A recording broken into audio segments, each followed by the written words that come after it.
Hola, molt bona tarda. Benvinguts a aquesta xerrada amb la Miriam Toews, que hauríem tingut tantes i tantes ganes que fos a Barcelona, a la Biblioteca La Francesca Bonnemaison. De fet, us dono la benvinguda aquesta tarda en nom de Biblioteques de Barcelona. Moltíssimes gràcies per ser-hi. Tant de bo el fet que sigui virtual faci que moltíssima més gent hi pugui accedir i que pugui sentir aquesta autora. Aquí dono un moment la benvinguda. Thank you so much, Miriam, for being with us. Thanks for having me. Yeah. Moltíssimes gràcies per ser aquí amb nosaltres. Gràcies per convidar-me. As soon as possible. Tant de bo puguis venir a Barcelona tan aviat com sigui possible. Tant de bo, efectivament, a mi m'encantaria. Avui a la tarda parlarem amb ella una estona d'aquest llibre que ha publicat Les Hores en català, en traducció de la Carme Geronès. Està editat també per Sexto Piso en castellà, traduït per la Júlia Osuna Aguilar. La conversa jo la faré en anglès, però ara vosaltres podreu escoltar una traducció simultània que farà l'Emma Soler i ella la farà en català. I mentre xerrem ara, l'única possibilitat que teniu de sentir la conversa és aquesta versió en català. Més endavant es penjarà la conversa que hem tingut i si algú la vol sentir íntegrament en anglès no hi ha cap problema perquè es podrà triar quina de les dues opcions és millor. No sé si sou aquí perquè ja heu llegit el llibre o sou aquí perquè teniu ganes de saber què és aquest llibre. Aquest Elles parlen és un llibre que la Miriam va escriure a partir d'una notícia que va llegir, una notícia real. A una comunitat mennonita de Bolívia havien estat abusant de dones i criatures. La veritat és que la notícia és bastant terrible, és molt angoixant, entre l'any 2005 i l'any 2009. Ella coneix bé a la societat mennonita perquè va créixer precisament en una comunitat mennonita i quan va veure aquesta notícia, ara li preguntaré, però em sembla que va tenir com la necessitat d'escriure aquesta novel·la. El que fa la novel·la, i precisament el títol ho indica, és Elles parlen, no ens situa en el moment dels atacs, sinó que ens situa exactament després dels atacs. Els homes que han fet aquests atacs contra les dones les han drogat, han abusat d'elles sexualment, estan acusats, se'ls han endut fora de la comunitat per protegir-los a ells, al contrari del que pugueu pensar, no pas per protegir les dones, sinó per protegir precisament els homes, però són a punt de tornar. I aleshores les dones, representades en 8 dones, fan una reunió on hauran de decidir què fan. L'opció de no fer res sembla que s'elimina, llavors hi ha l'opció de quedar-se i viure amb això o l'opció de marxar. Hi haurà un home, l'August, que és el que s'encarregarà d'alguna manera de fer com les actes d'aquesta trobada entre elles, d'aquesta conversa. Ara ho anirem desgranant a mesura que anem conversant amb la Miriam. Miriam, there was something that I wanted to ask you because I wanted to know why did you choose to write that novel, but then I wrote in an interview that after reading the news about that, you had like the urge or the need to really write something about that. Mhm. Yes, definitely. I mean, when I first heard about the rapes, the attacks in Bolivia, it was in 2008, 2009, and I had read a piece in the Guardian, I think, and I was, I was horrified, like everybody else, and but I wasn't surprised.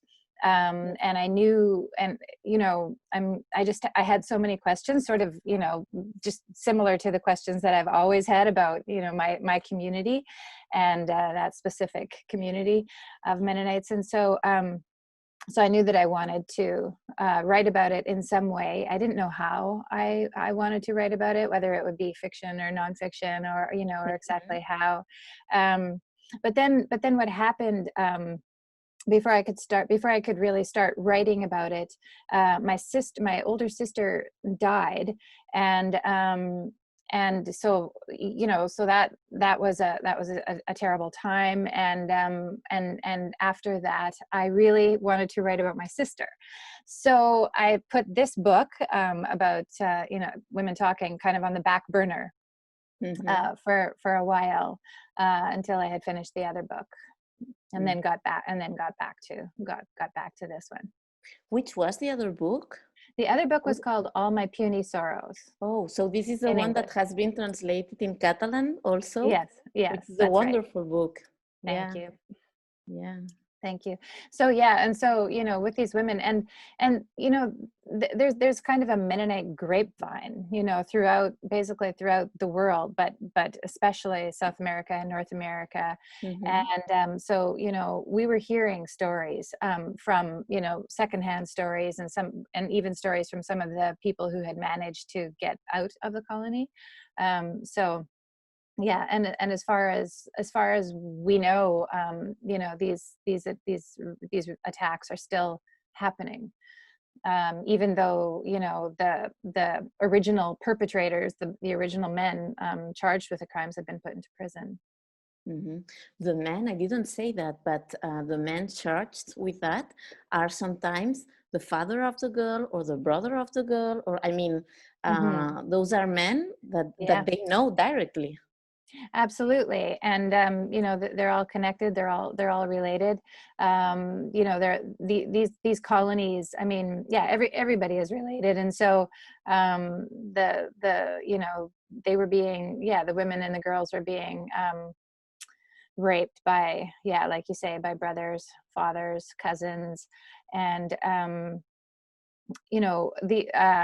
the nature of these colonies. They're so isolated, so remote, and sort of, well, basically completely self-policed, self-governed.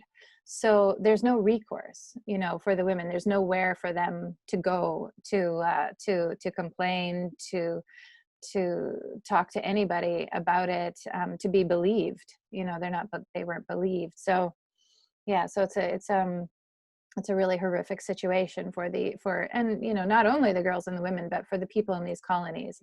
Of course. Mm-hmm. When you say that they are really isolated, for me, for example, I didn't know about those communities and how they worked. And I think that happens to a lot of people. We don't know about their reality. Mm-hmm. And something that I liked a lot about the book is that when I took the book, I thought that maybe I wouldn't understand them, that they would be like aliens. And I'm sorry to say that, but no, I it know. was like a kind of feeling. And reading the book, I think it was, it sounds quite absurd to say that, but like human beings. I mean, what I felt was that you really show us, you put them very close to us. Mm-hmm. And I wanted to make sure that that I could show their humanity, because they're like the rest of us. They happen to be living in these exceptional circumstances in these patriarchal fundamentalist communities, but they're women like the rest of us, and with humor, and they argue, they fight, they debate, they philosophize, they and they care for their children and love their children, so that was really important to me to get that across, the fact that they're not aliens, even though from the outside it does seem like a very strange community. And which was striking too was that when you start reading, you think that this is something that's never going to happen to you or people around you. And then you keep reading, and there are so many things that come to you that are happening right now in Barcelona, in Canada, in so many places. And I found that really horrifying. Mm-hmm. Yeah, and again, with very little recourse. So although some of the circumstances in these colonies are unique in that they're so remote, but like you say, I mean, women have been fighting and suffering from this kind of patriarchal violence, and then particularly when it's kind of within a religious context where the men are entitled, where the men feel that they have free reign, really, essentially, to do this, to behave this way, and then with very little education, next to none, and again, it's like being in a prison. These women are trapped, and so it goes, generation after generation. Mm-hmm. In fact, knowledge is one of the things that appears all through the book, and which seems like an answer for them. What was the first knowledge part? the fact that they start learning things. For example, when August, he tells them stories or something. Yeah. And the fact that I'm going to introduce August so that people can understand now, Okay. in case they didn't read the book, but we'll talk about him right now. But when you said that they don't know so many things, they can't write, they can read. And all through the book, I had the impression that there are so many things that you say, like if they had the knowledge, if they had if they had those tools, their life would be so different. Mm-hmm. Absolutely. So, so the girls and aren't educated. They don't go to school in these ultra conservative colonies, or if they do, maybe, a little bit to learn a few numbers or a few letters, but essentially they're illiterate. They don't read and they don't write. So, so in the book, in Women Talking, August is a Mennonite from the colony who has left for reasons and comes back and to teach the boys, because the boys do get about 6 or 7, or 3 or 4 years of education before they go to work on the farms as well. But so they ask August to take the minutes of the meeting, really not so much because they want a written document of the meetings. They don't really care. That's irrelevant. They have more important things to worry about, but simply because Ona, who is quite who loves August, and August loves her. She loves him in her way. She basically senses that he's despairing, that he's suicidal, and she says, here, we'll just give you this task. You can write things down because you know how to write, and while you're doing that, at least you'll be safe with us women in the loft while the other men have gone to the city to attempt to post bail for the rapists, and they don't consider August to be a real man, so he is left behind with the women. and they and he needs them. He needs those women. And they need him. I don't know at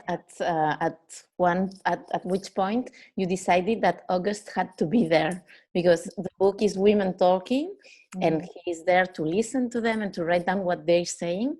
But of course, they can't do that. So I don't know, when did you decide to put him on the book? Yeah, that's a good idea. When, I'm not sure, but it was important to me really early on. I knew that because it wouldn't make sense to sort of, in my mind as a writer, to have a book, written down in a sense, even though I'm the writer. It's still, the narrator is kind of, or the protagonist is kind of the conduit. So he would, in my mind, the person writing the book or writing the minutes, it's hard to explain, but it's kind of meta thing, but would need to be able to write, if this thing was going to be a book. And of course, it would have to be a man in this context. And I thought, it was an interesting sort of thread as well to have that kind of relationship between Ona and August, and what that means, and also what it means to be a man, also in these colonies. Particularly a man like August. So it was important for me early on. And then, like you say, the idea of sort of, reverting it's the women who are planning and organizing, and it's the man who is, the secretary, who is basically, his only job is to listen, and learn, and essentially, so in that way, he kind of represents all men in a way. And he occupies that, that liminal space between the inside the colony, which he's familiar with because he's from there, and the outside world where he spent a lot of time. At the book club, we talked about August, because we all liked him a lot. Really, he was one of our favorite characters. And there was that thing also, we had the feeling that sometimes when he says something, or when he explains something, it's a good moment for us readers to breathe. Yeah. And that was something that we really needed to do sometimes. Yeah, absolutely. He does. He has that, he has little jokes, and I didn't want to put too much, obviously, and nor would August himself want to write too much about himself or about his thoughts, because he's a very modest guy, and he's there to write down what the women are saying. But like you say, yeah, it is a little break, because it's an intense conversation that the women are having, and like you say, it's just a little, a breathing, a pause. And, yeah, definitely his asides. You always do that there's always like a sense of humor in your books. How did you manage to do it here? Yeah, this book, definitely this was the most intense book, that I've written, and it was really quite painful, holding that the pain of the women and their suffering inside my head, my heart, and so the humor, it's not something that I that I just consciously said, okay, there's going to be humor in the book. It just organically would naturally be there, because the women are funny. The women are all based on inspired by the women that I know, the Mennonite women in my own family, my aunts, my mother, my sister, and cousins. They're all, every single one of them I created. I thought of a woman that I knew, and then kind of applied all of those characteristics to the women. And there's a great deal. And this is something that I remember too from my own childhood, and and even now, with Mennonite, there's a great deal of laughter, of joking around, of and the need too, the need to find lightness within that context, and it's a kind of subversive humor, often not too subversive, because you don't want to get in trouble, but, which is easy to do, very easy to do. But at the same time, it's a kind of a humor, a sort of throwing stones against the castle wall kind of humor, and it was, a lot of laughter. There's a lot of laughter that I remember and know from being with these Mennonite women. And the women are so often by themselves, they're so separated. The men do their thing and the women do their thing. So there's a lot of time to to talk and laugh. You just said that this was the most intense book that you've written, and there was one person from the book club who said, please ask her how was the experience of writing the book, because she said that it must have been terrible, and she said maybe she was hurting while writing. Absolutely. Even now, every time I talk about it, I'm very emotional. I feel that there's, sort of tears welling up behind my eyes. But the experience was one that I hadn't ever experienced before, and hope not to again, really, because at the end, it didn't take long. I had spent so many years thinking about it, and planning, and talking to women, and so the actual writing was short but very intense, and towards the end of it, my head, like, it was just, I could literally feel the blood, kind of like crashing against the inside of my head. It was just painful. And how they say to take aspirin, if you think you're going to have a stroke, or this isn't funny, but at the same time, that's what it was. That's what it was. I was like popping. I thought, okay, like, I can't handle this, just the pain, just holding the women's pain, and that kind of and the intensity of the conversation, and the intensity of the high stakes, the choices that they're left with, the urgency. And so I did it quickly, because I knew that it would have to end. I couldn't continue writing like that kind of, like, urgent and intense kind of narrative for very long. But I suppose at the beginning, when you said that you didn't know how to write that book, on the end, it's women talking. And it's like at the beginning of the book, you say that this is like a reaction through fiction to what happened, really. Yes, absolutely. I had no intention of recreating the rapes, the attacks, including those details. There's just that short, forward at the beginning, and so I think all my life, all my writing career, I have wanted to write a book that is like that, like just with a group of characters and women talking and it appeals to me, and and it's what I remember so vividly from my own childhood and adolescence, and even now. I live with my mother.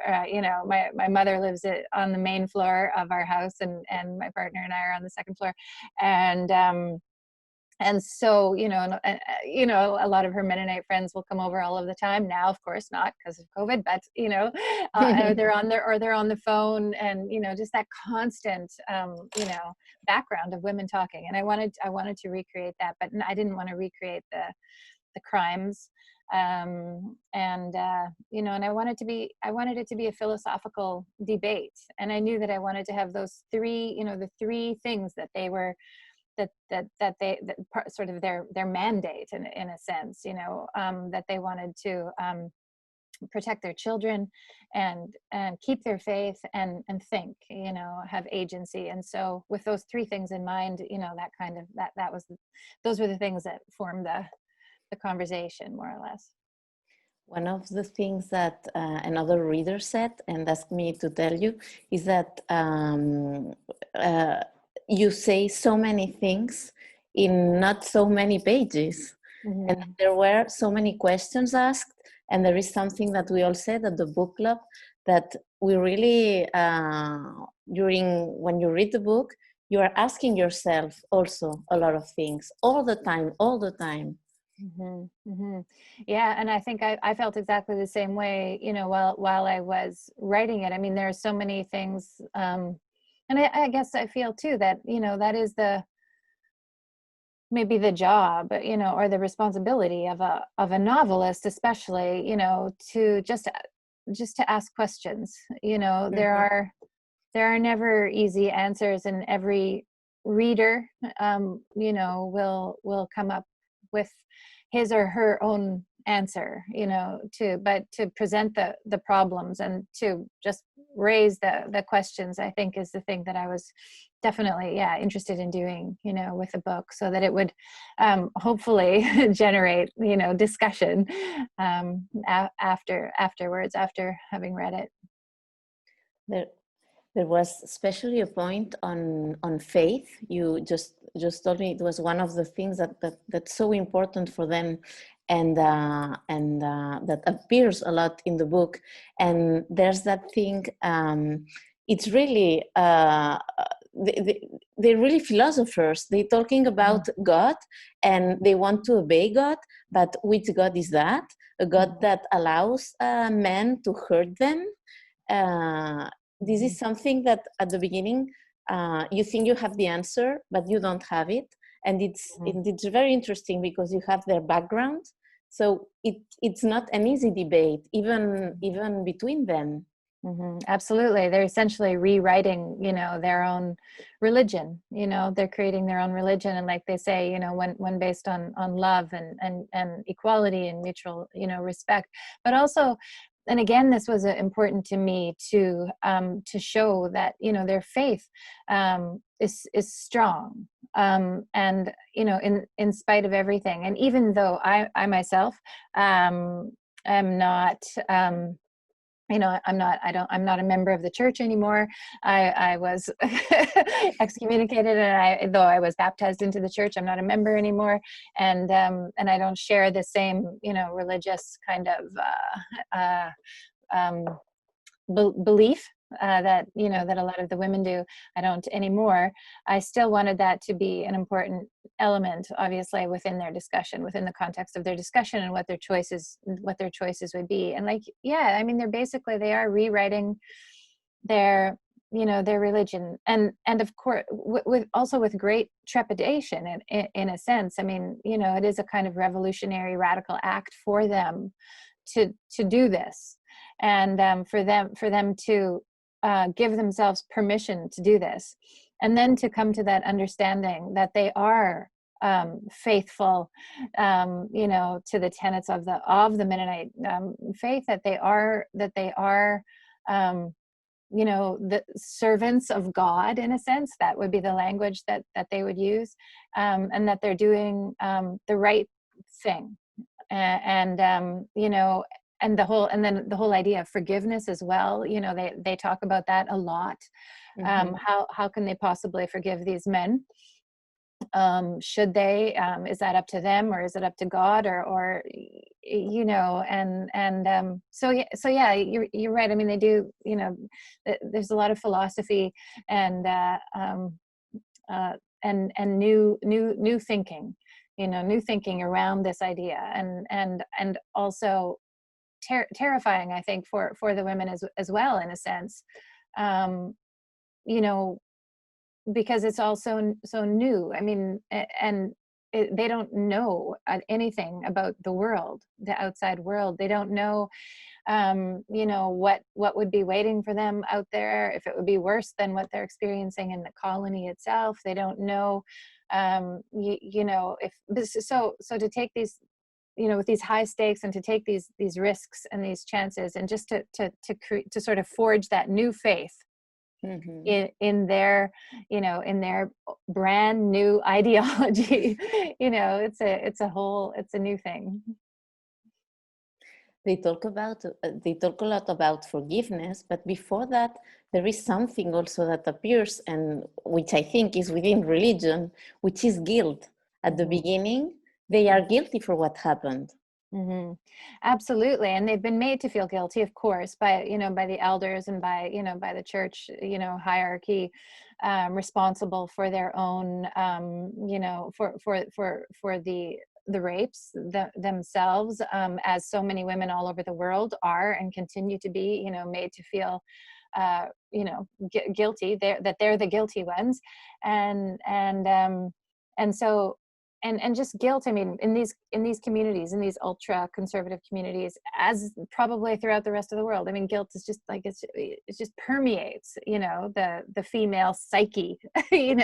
We're guilty as mothers, as wives, as girlfriends, as employee. Just that feeling of guilt is such a incredibly powerful and destructive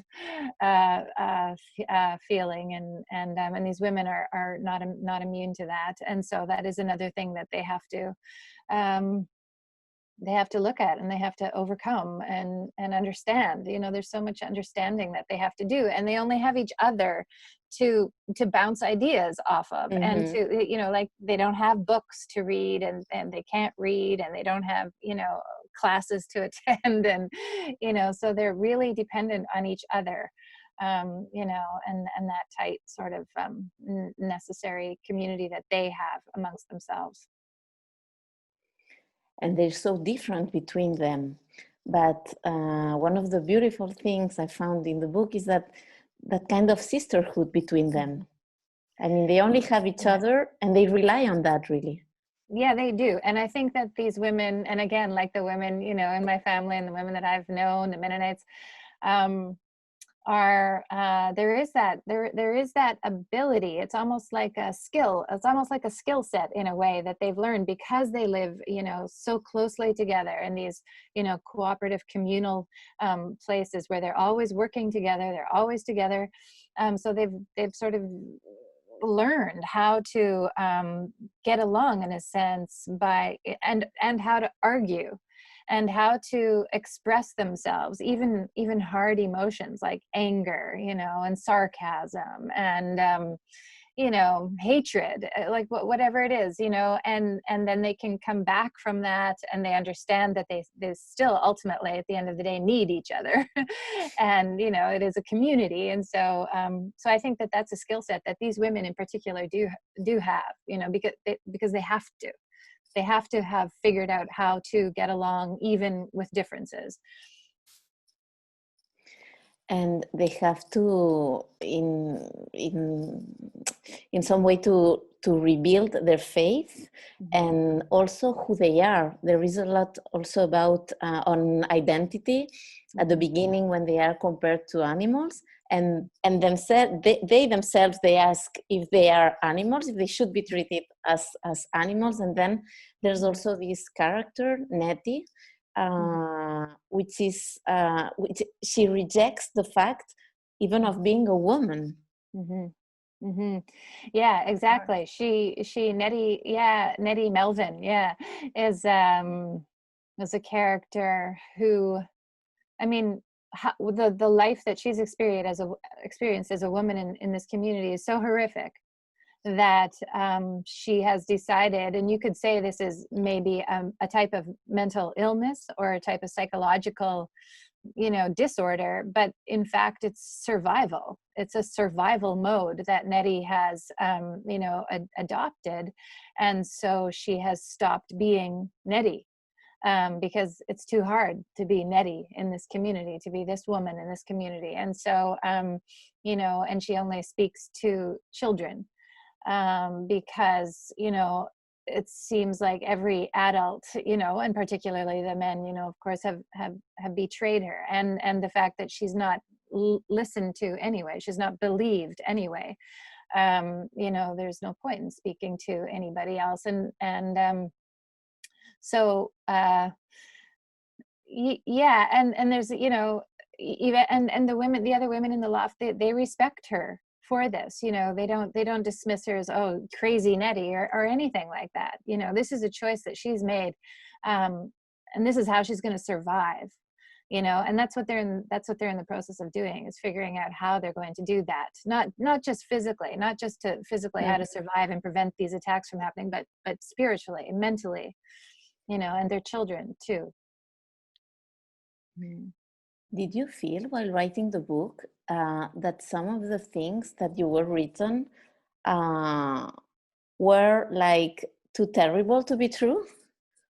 Yeah, definitely. I mean, there's an element, I think a lot of people, and again, like we were saying at the beginning of this conversation, it's such a strange group of people from the outside on the one hand. On the other hand, it's like any other group of people, but it is kind of, a lot of people do think of it as a kind of like a cult, and certainly,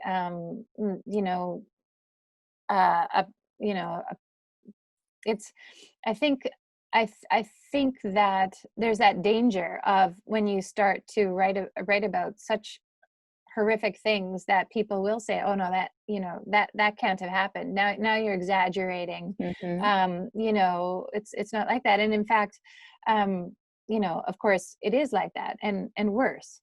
And first of all, it's documented, like in these communities, the numbers of, the domestic violence and incest and sexual violence, the incidents of this are so high, and the stories are coming out. But I've had a lot of people, particularly Mennonite men, who will say, oh, but it's not that bad. These are idyllic, communities where the people are there working together, practicing their faith together, et cetera, et cetera. And you say that may be, yes, of course, that could be happening as well, but if you just peel back the layer, you can see what's really happening. And these are dangerous places for girls and women. Now that you said that sometimes men tell you that, there was one question on the book club where, by the way, we were only women. And one of them said, please ask her what's the feedback with men who have read the book. Yeah, and the feedback has been I receive a lot of support from many Mennonite men.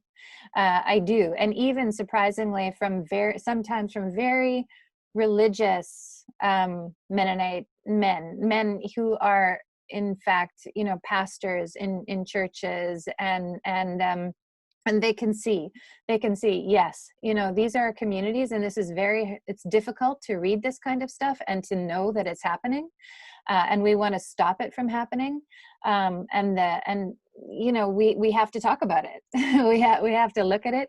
We have to educate the members of our communities, and educate the men and the boys, and protect the most vulnerable in these communities, and we have to make changes, and we have to make changes, and we have to give women agency, and and all of that stuff that they understand. But then there are the Mennonite men who really are angry with what I write, and of course some Mennonite women as well, but mostly Mennonite men who feel, in a sense, that it's almost like the Mennonite brand, there's a kind of, Mennonite brand almost, that a lot of men are, it's almost a fashionable thing in a sense these days here in Canada anyway, the Mennonite thing, back to the land, and, living simply and communally, and,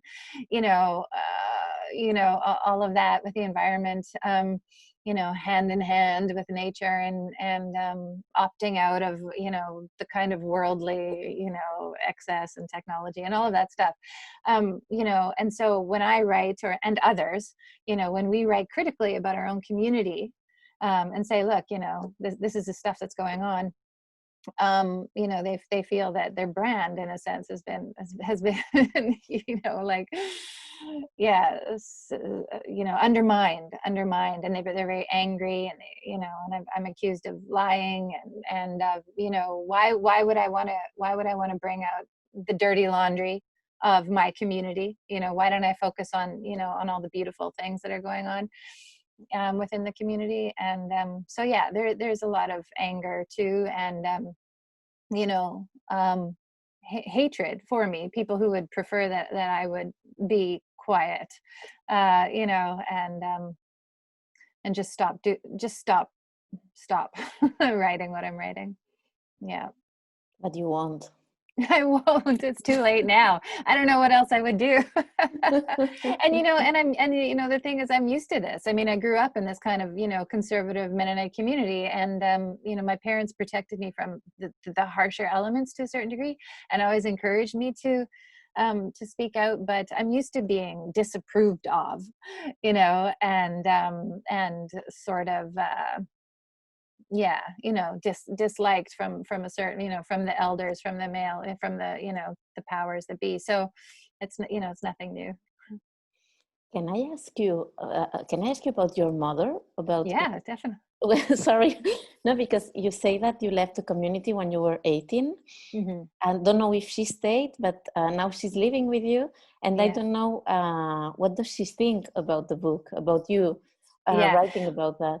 She loves it. She is my biggest fan, when it with my work, and my biggest support, honestly. I mean, she, in fact, so a lot of times after she's read, my stuff, I'll ask her, do you think this is accurate? Like, is this an accurate, from your experience? And she'll say, oh yeah, absolutely. And I'll say, am I being too harsh? And she'll say, no, you're not being harsh enough.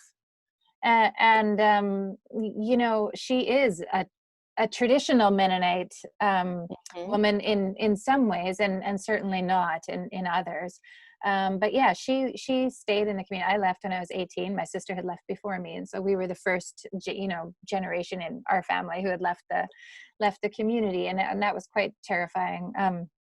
For my father, he was very afraid for us, but my mother was always secretly, or not so secretly, saying, go, get out, just go.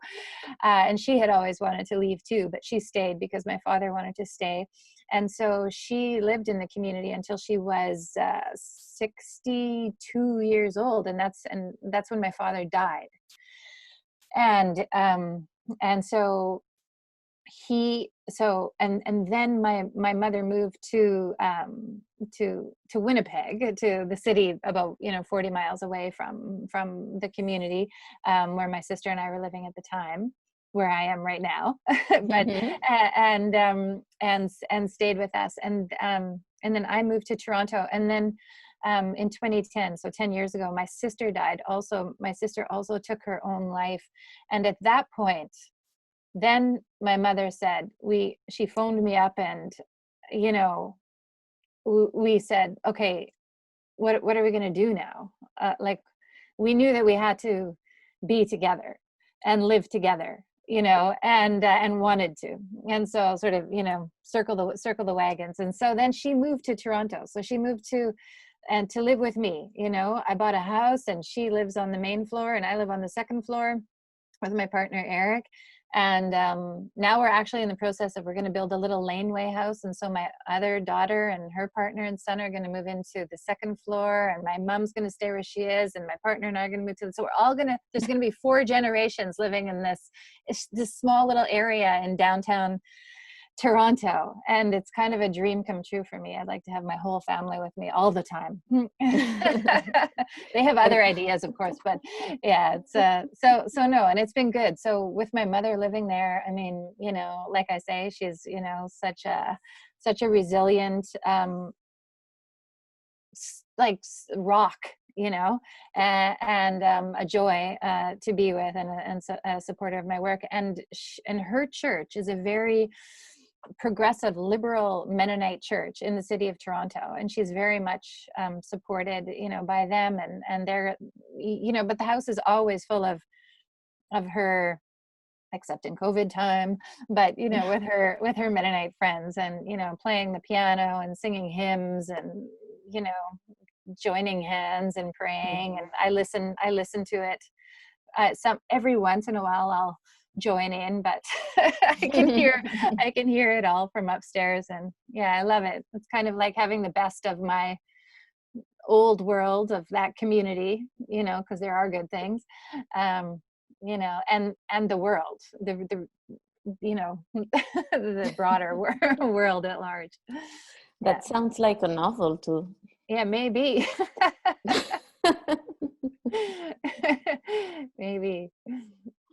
Miriam, thank you so much. Thank you. Talking to you was great. Likewise, thank you so much. I hope we will have you in Barcelona soon. I don't know when. I'll be there as soon as I can. I love Barcelona. I would love to be there, and it would be wonderful to meet you in person. Yeah, that would be great. Thank you so much for your time and for your book that we really loved. And we'll continue reading you also, because Las Hores, your Catalan publisher, they're preparing the 3rd book from Fantastic. you. So we'll keep reading. That's wonderful. That's great. Thank you so much. Thank you so much. Me. Okay. Bye. Bye. Moltíssimes gràcies a tots els que ens heu estat seguint, els que heu seguit aquesta conversa amb la Miriam Toews, parlant d'aquest Elles parlen, que si us heu quedat amb ganes de recuperar alguna de les coses que ha dit, que sapigueu que penjarem. I moltíssimes gràcies des de Biblioteques de Barcelona per ser-hi. Fins aviat. Bye. Thank you. Bye-bye.